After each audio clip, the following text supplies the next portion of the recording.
Support comes from the Missouri Forest Products Association, providing more than 41,000 jobs in the production of wood pallets, railroad ties, white oak barrels, hardwood floors, and more.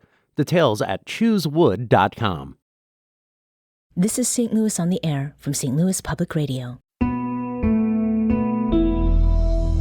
I'm Elaine Cha. If we can have a particular thing invented at a particular time by a particular person, that's more appealing than the fact that it just sort of evolved over time. It's sort of been a back and forth fight with Google, and it continues on. I think it is a cautionary tale. If it's so difficult just to get a simple answer about pork steaks, what else out there are we being misinformed about? Yeah.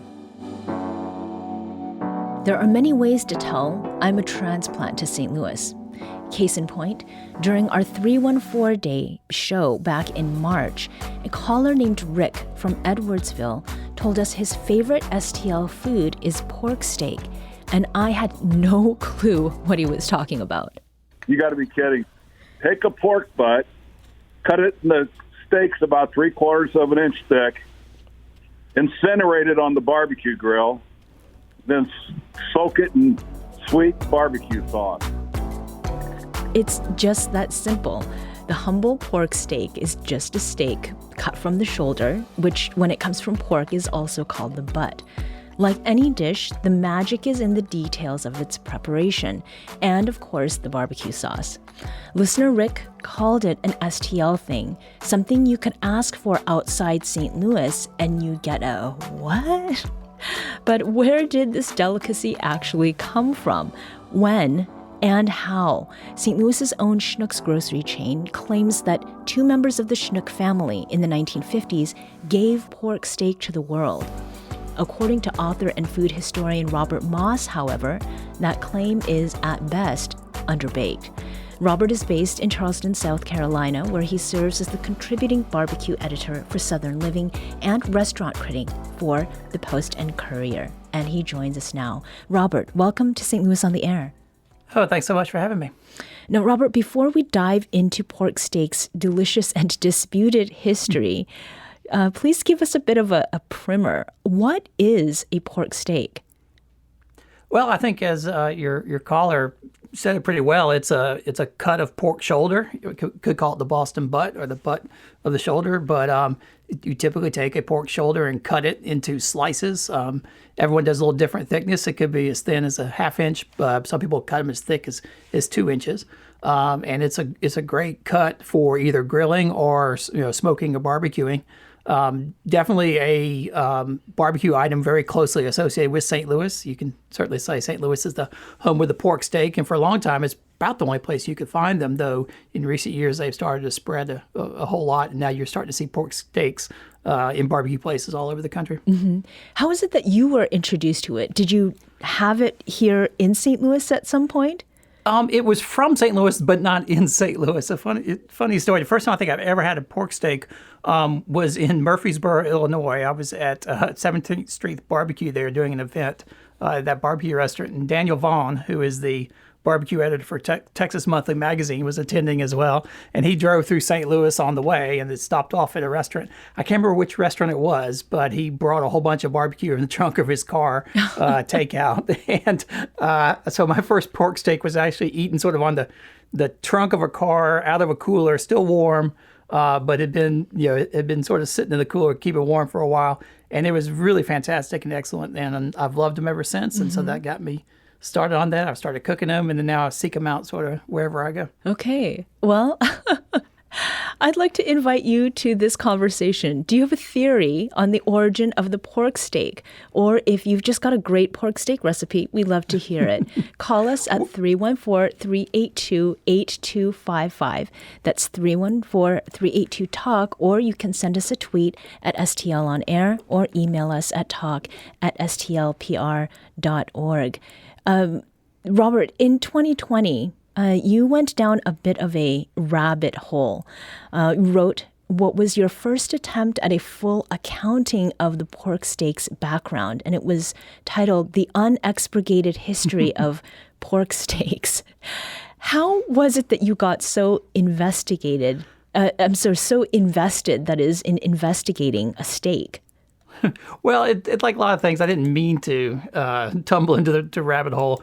I really was just trying. I was writing something about pork steaks. I think you probably for Southern Living or something, and I wanted to get a little background on where did they come from, and just did a little Googling, and like usual, it checked the first couple of places I found on Google, but you always have to check a little bit deeper. And very quickly, I uncovered a lot of like really sort of puzzling things on Wikipedia, and then a lot of newspaper or sort of magazine websites that picked things up from Wikipedia with some very specific claims about who created the pork steak and when, or who invented the pork steak, which struck me as sort of odd, because it's odd for me that somebody invents a cut of meat sort of from scratch. And so I started digging into it a lot more and started piecing the story together, and that's why I ended up writing the whole unexpurgated history article. Mm-hmm. And in that history, you go through some of the information there, information with quotation marks, about a Florissant resident who'd invented the pork steak in 1956 in honor of his son's birth.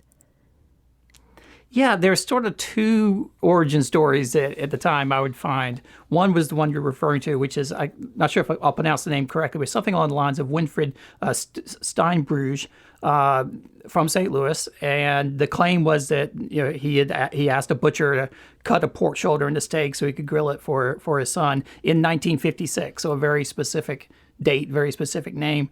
The other one is one you referred to, was the Schnuck family had invented the pork steak also in the 1950s as a way to come up with a sort of inexpensive cut of pork to grill. And those are the two stories, and both of them I couldn't really figure out where they came from or how they came about. I won't go into the whole chain of custody, but there's a long, complicated history on Wikipedia. If you look at their editing history of how the entry ultimately got edited to reveal that, but I've never been able to find any substantiating information that for either of those. And in particular, the real kicker is that the more I dug into it, pork steak as a term has been around since the 18th century, usually referring more to a cut from the loin. The specific pork steak as we know it today, which would be the cut from the shoulder, originated around the 1900s, around the turn of the century. First references I found are in Boston in 1901, but butchers have been slicing up pork shoulders that way for over a century, long before the 1950s. Right. And so that's been out there for quite a while. Yeah. Well, and one of the places where this pork steak is being cut is Schnucks, and that is a St. Louis based grocery store.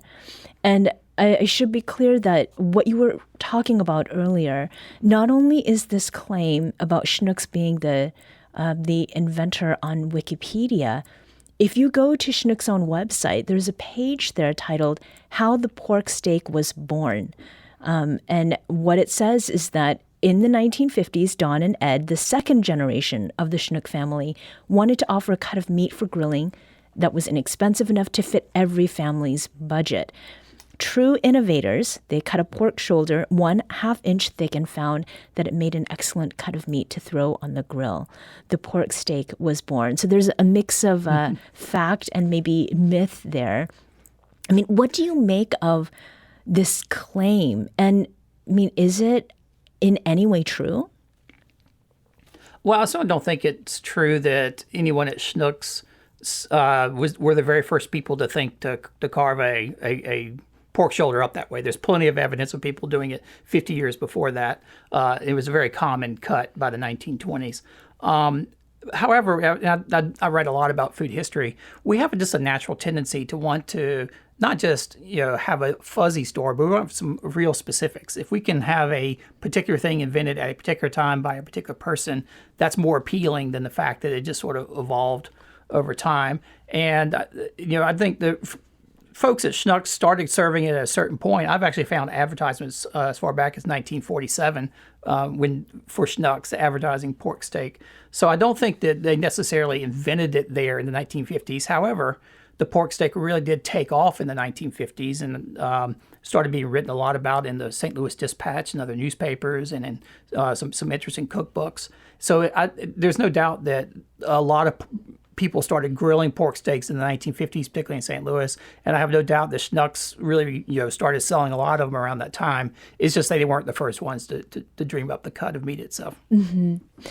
So what is it then that we do know about the real history of pork steak? Maybe something that you haven't mentioned before, and that sort of the ascendancy of of the pork steak in St. Louis in the 1950s.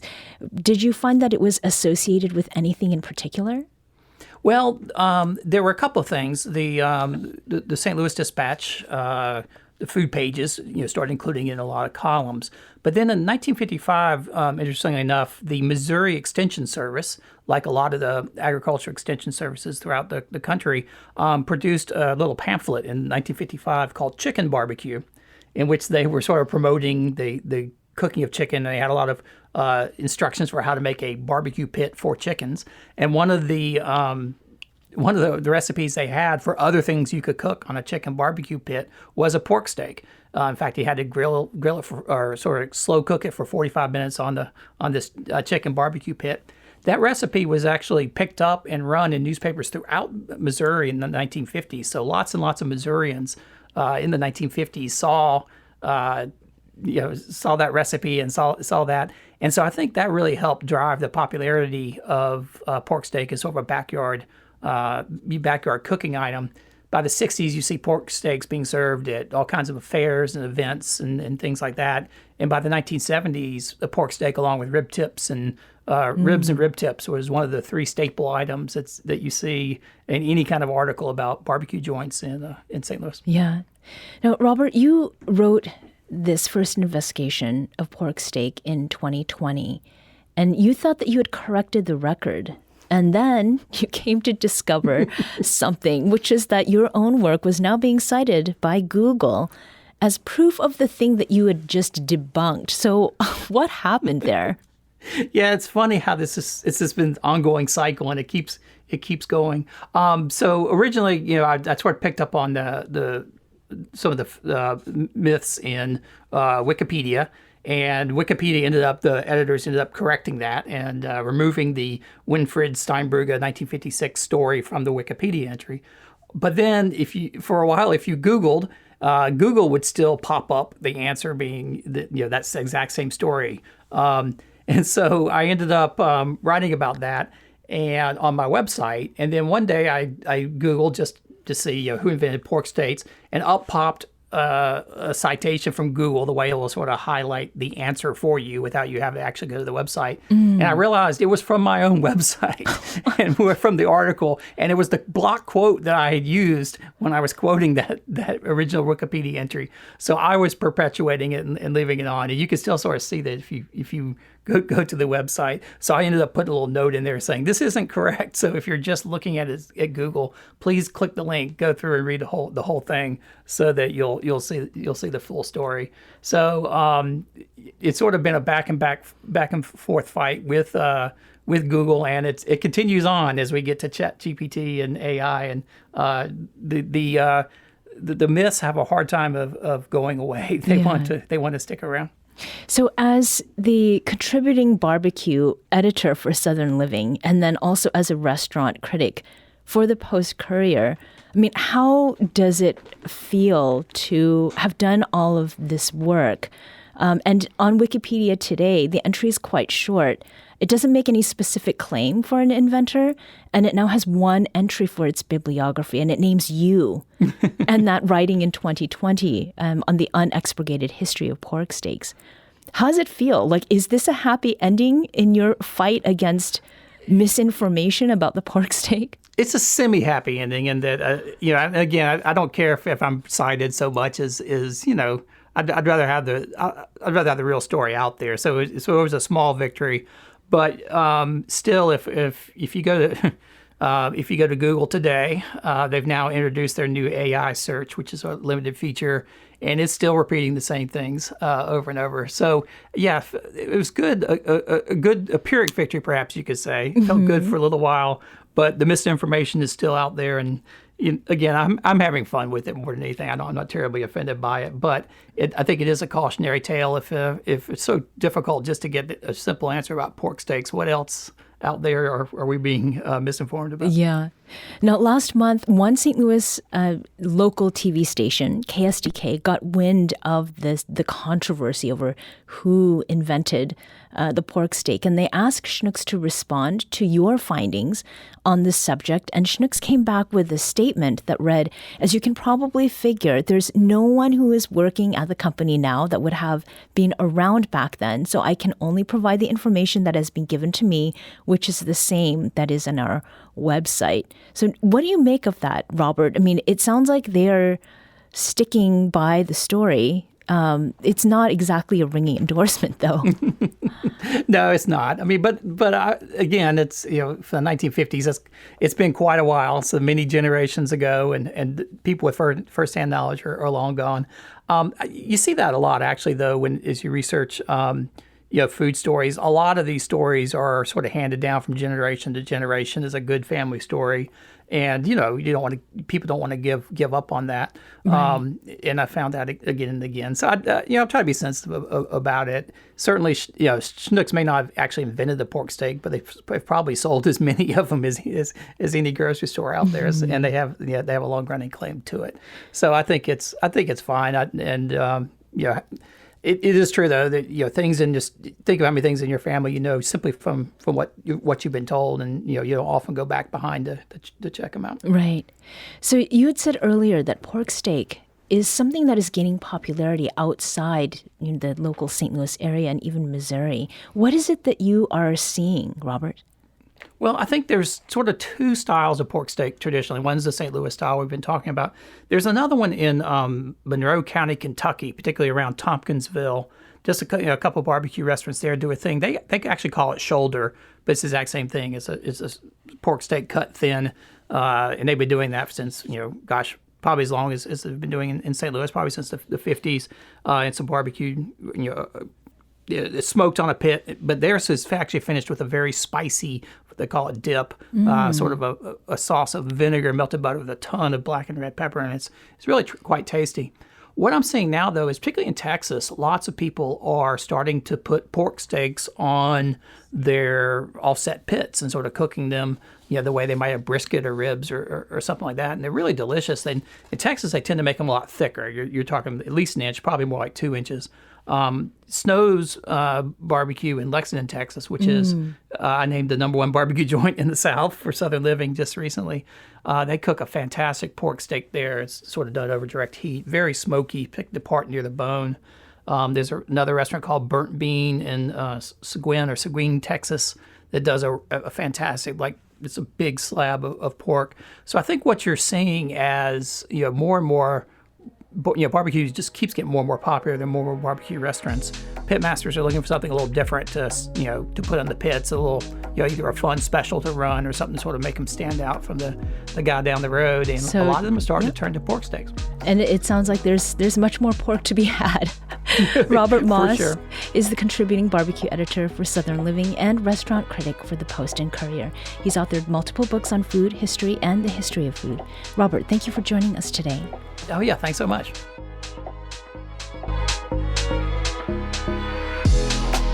This episode was produced by Danny Wissentowski. Audio engineering and podcast design by Aaron Dorr. Our executive producer is Alex Hoyer. St. Louis on the Air is a production of St. Louis Public Radio. Understanding starts here. St. Louis on the Air proudly supports local artists by using music from Life Creative Group. Do you find yourself regularly listening to episodes of St. Louis on the Air? Suggest us to a friend you think might enjoy our conversations, and leave us a review and rating on Apple Podcasts on the App Store. It's the simplest way to help people discover our show. Thank you. St. Louis Public Radio is a member-supported service of the University of Missouri St. Louis.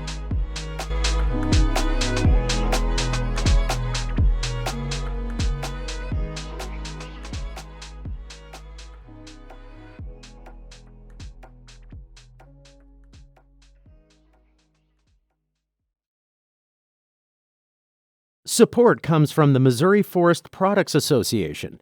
Missouri produces wood pallets, railroad ties, white oak barrels, hardwood floors, and more. Details on the variety of products made in the state are at choosewood.com.